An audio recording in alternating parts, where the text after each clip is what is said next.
Today, I'm going to sit down with Dan and talk about rent to HMO. So this is one of the rent-to-rent strategies. You know that we've got rent to service accommodation, rent to social housing, deal sourcing, and HMO. HMO is a fantastic strategy. And this is where essentially you rent a student property from a landlord and you rent the rooms out individually. Traditionally, a landlord would give that HMO to an estate agent, and then the estate agent would rent it to a group of students. But that tactic is dead, and we'll dive deep on why and exactly why rent to HMO is going to be a booming strategy in 2026. So rent reform has killed that strategy, and the reason why is tenants will now have the right to just give 2 months notice at any point. There's no fixed term tenancies, it's just tenants can give 2 months notice. The day they move in, they can give 2 months notice, or 3 months later they can give 2 months notice. At any point they can just give you 2 months notice. So landlords are looking at estate agents that used to rent their properties out for a whole 12 months to students. That strategy is dead. So landlords know that, so they're more open to company-let true guaranteed rent of someone taking all of that hassle, the responsibility of keeping the property up together, so no refurb. Students trash properties. This is very common. Every HMO I've taken on, the landlord has accepted my offer because it's been trashed by the previous students. And they want us to do the free refurb. That's probably why they do it, actually. So what's your take on it, Dan? Yeah, mate, I love the strategy. Like, that's what I got started in, as you know. Signed up, got your course, did the rent to HMO strategy. And the reason why I love that so much is because I knew, like, once you get the property filled, you know what's coming in each and every month. You know what I mean? It's stable. It's something that you can build a business off the back of that stable income. So yeah, I think it's a fantastic strategy. You learn a lot about property as well, and like the whole, you know, referencing tenants, like all the compliance needed and that sort of stuff. So it's a really good deep dive into the property world in itself. You're getting like a tutorial in becoming a landlord, essentially. Oh, 100%. Yeah, there's so many transferable skills before buying a property. So you get relationship building with estate agents. You learn how to do market research on where, if you're thinking about buying a property and you've never done rent to rent, what training have you done? Where's the best places to buy? Where's the strongest demand? So if you buy a HMO, or you're going to buy a 3-bed property and convert it to a 6-bed HMO, are you just buying it a random property in a random location thinking, yeah, I can do that, I can get planning permission? Okay, but you're going to rent the rooms out easily. You know, have you done a spare room demand test? Do you even know how to do that? Like rent to rent is an amazing strategy, and it teaches you how to be a better property investor. 100%. Yeah, it is a great strategy. I think that's one of the things as well, is that being able to actually test that it's going to work. That's what stuck out for me, because I was always a bit more reserved. Like, I was umming and ahhing about whether to start with SA or whether to start with HMO, and my risk tolerance is probably less than most people's. No, I was exactly the same as you. You want stable income to replace your stable income. Exactly. So you know, I was earning 2.7 take home from my job. I wanted to get to 5k, you know, profit in my rent-to-rent business before I'd even contemplate leaving my job, because I had a very good job, very stable, long-term, if I wanted to. But actually, looking back on it, I could be made redundant at any point. So no job. Everyone thinks you're safe in a job. You're not.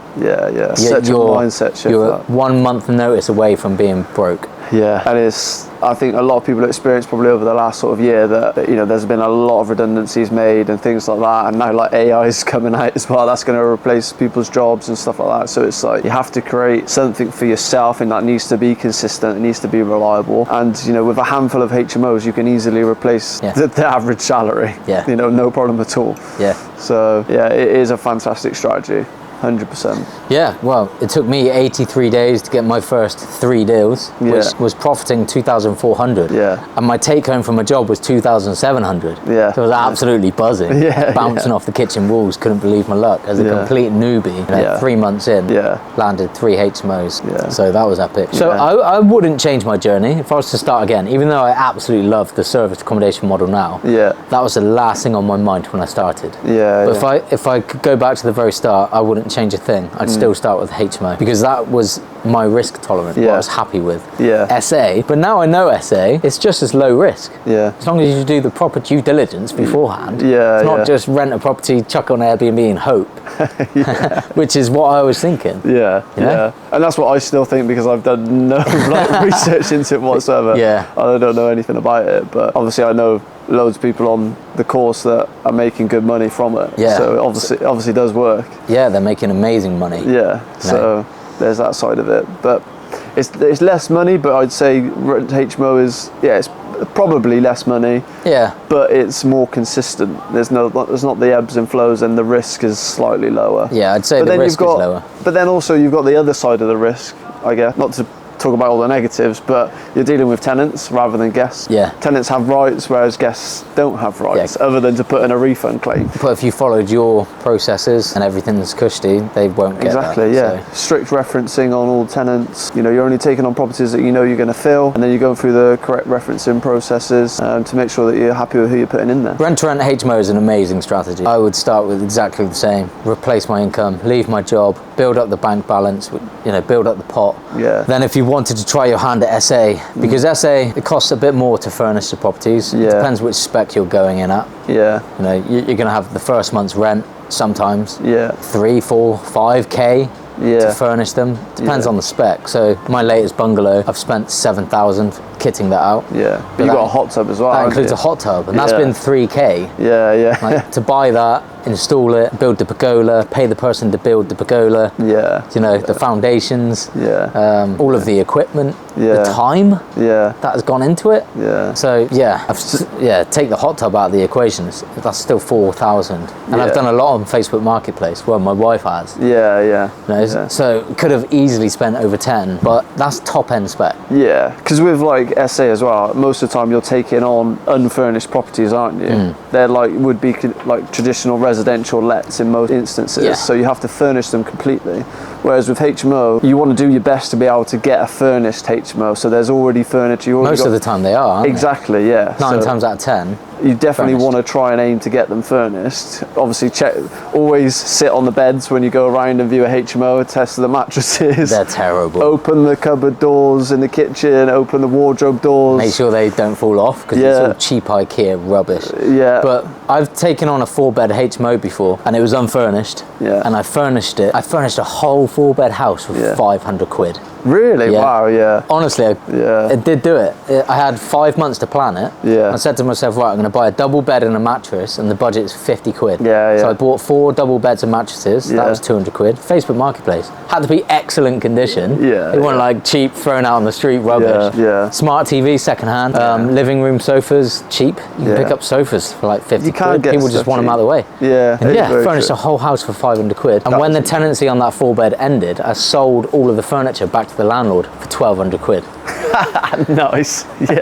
Because they want, Double your money on it. they want it furnished because Yeah. they can sell the rooms easily. Yeah, yeah. Makes complete sense. So if you do have to furnish a HMO, just think long term. At the end, the landlord will buy the furniture back. Yeah. And actually, I've done that with serviced accommodation as well. Yeah, yeah. Long story cut short, a term ended on a service accommodation. I sold the furniture back to the landlord for £3,000, and now fast forward to today, I'm managing that property for him. Yeah. So not rent-to-rent management. Yeah. And it's still got all my furniture in. So I'm on 20% commission, Yeah, happy days. managing the Airbnb that I set up in the first place. Yeah. So that's hilarious. That is awesome. Rent-to-rent HMO, what a strategy. And Yeah. it's just got even better because of the rent reform bill. What's a few tips that we could give people if they're like getting their first deal, like when it comes to like negotiations with HMOs? Stick to your guns. Yeah. Agents really try their luck. They're on commission, they might be on a tenant fine. So the first month's rent that you pay, they get as a fee. So Yeah. they're going to want as much as possible. Yeah. So if your calculator says you can offer this, and the agent says if you can increase it by £200, Yeah. don't.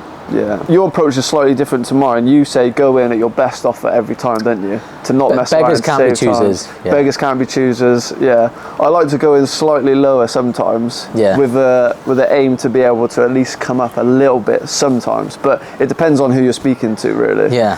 Was that your approach from the very start, or your approach now? That's more my approach now. Yeah. I followed your training to the letter when I did it. Yeah. So as a brand new serve me business, wrong. yeah, as a Got my brand new deal. business, like you're not really. I used to think you're up against people like us, Yeah, yeah. but my students Ollie and Louise Yeah. just took on my old property. Yeah, and yeah. the agents and landlords never come back to me. They didn't contact you, Didn't yeah. contact me. So it tells me 3 things. One, I delivered a good service. Otherwise, they'd never accept a company like that before. Yeah. 2, they don't contact, established rent-to-rent companies to take on these properties. Otherwise, why didn't I get it? Yeah. 3, they worked with complete newbies with 0 track record, no money, and they got the properties. At the end of the day, it comes down to people, doesn't it? It's a relationship you can build with the agent, whether you can build trust, rapport, you get on good, familiar terms with them, and then they want to take a risk on you, and they can also relay the type of person you are onto the landlord. And I think that's a very key thing. I mean, I always prefer to be direct to landlord, to be honest with you. Like, it's just easier to build that rapport with a direct person that you're actually dealing with. There's not that separation through the agent, but obviously agents have got so many properties, they've got the volume. So if you can get in with an agent, then it's an absolute game Once you're in with an agent, they become your salesperson. As long as they're sold on you, they will they love you. To the point they will sell your business. Like, we've worked with this company many times. They're brilliant. They pay on time every time. They're going to refurb this. They do that. Here's pictures of ones they've done before. They become your salesman, and deals are easy. And they've got a constant flow of properties coming in. I did the exact same thing with the first agent I got my first deal through. Refurbed the whole property, sent him photos, sent the agent photos, so we could prove like this is what we've done. I've turned around this grotty student there into now a nice professional house share. And we've had multiple deals through that agent now. And I think one tip as well is always try, like you said, often we're taking on rundown student properties that need a good lick of paint, or especially if like they're unfurnished as well, you want to be trying to get the first month's rent free, because that allows you to get in, do the refurb quickly within a week, line up viewings, get people in, and then all that rent essentially is going to you then, not because you're not having to pay the landlord rent. And refurbs can be done minimally. They don't have to cost much. Go and buy the paint, get family, friends in, and just get the paintbrush out yourself and get it my done. Latest deal, I've thoroughly enjoyed the whole process. I've not been in such a rush to get it done. It's just like almost sad that it's over. So I've enjoyed working with my family, getting up to speed. As a new business, you do have to get it live as soon as possible. You need that investment back. And beggars can't be choosers, like you said. As a new company, you've got to probably offer your best offer, be willing to negotiate, because once you get that first one, then you've got a bit more leverage, and you can be a bit more picky. You can start trying to negotiate a little bit more, because you've got that confidence of already having one in your back pocket. With the HMO, always aim for at least £600 or £100 per tenant. So if it's a 4-bed, your absolute minimum, really, I don't like to say for a 4-bed less than £500 profit on a conservative basis. With 6-bed, 5, 6, 7 beds, at least £100 profit per tenant. Definitely. That's your minimum. If you want to go in higher, you absolutely can. What I don't like, and maybe it's just me, but if the agent comes back and says, the landlord would accept this, and then you say the landlord and the agent don't really know what would you have gone to.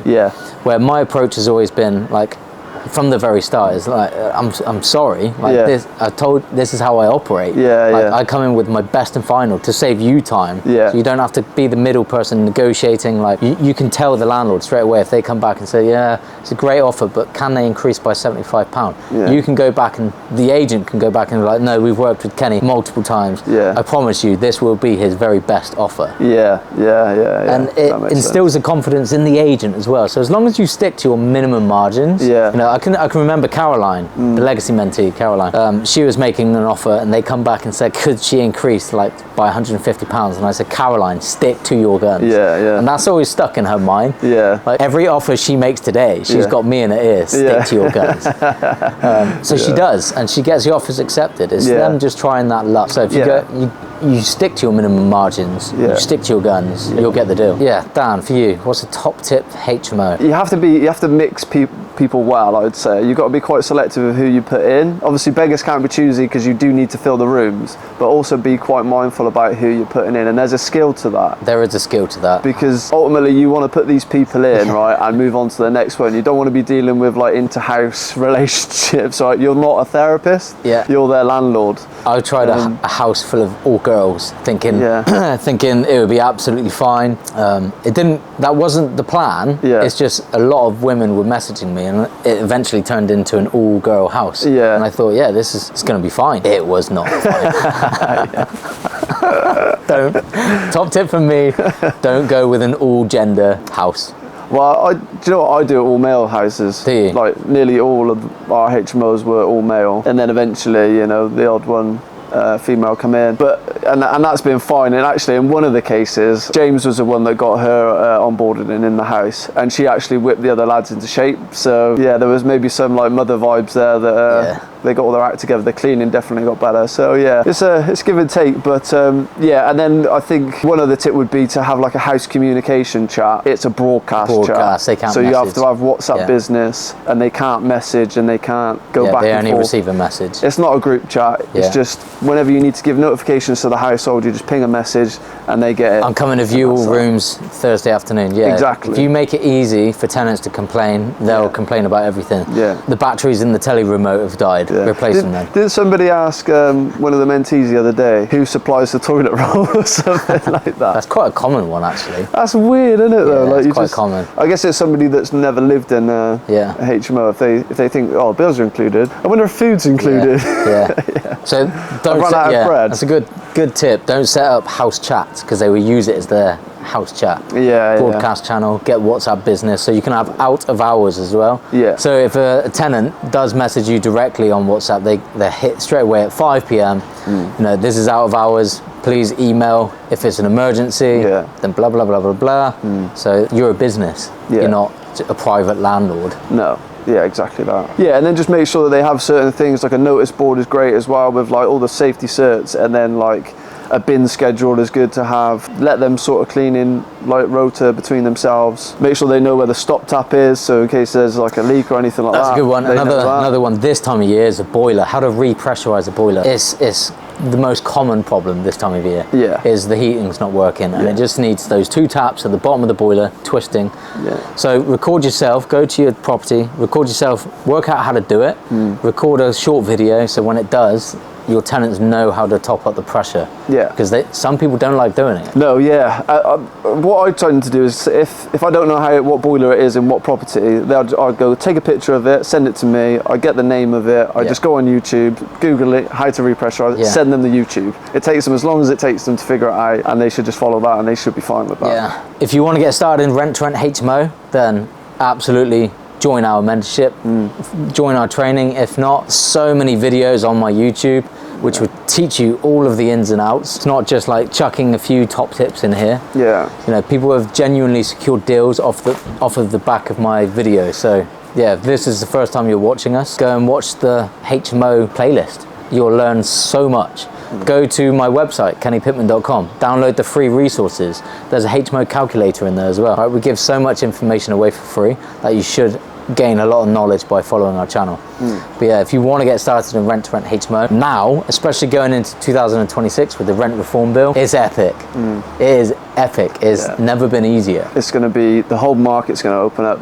Even this, like, we go after student properties already. Now that they can't be in there for the whole student period and they can leave whenever they want, it's another game changer there. So Louise was a complete newbie. She secured an amazing HMO. Go and watch this video.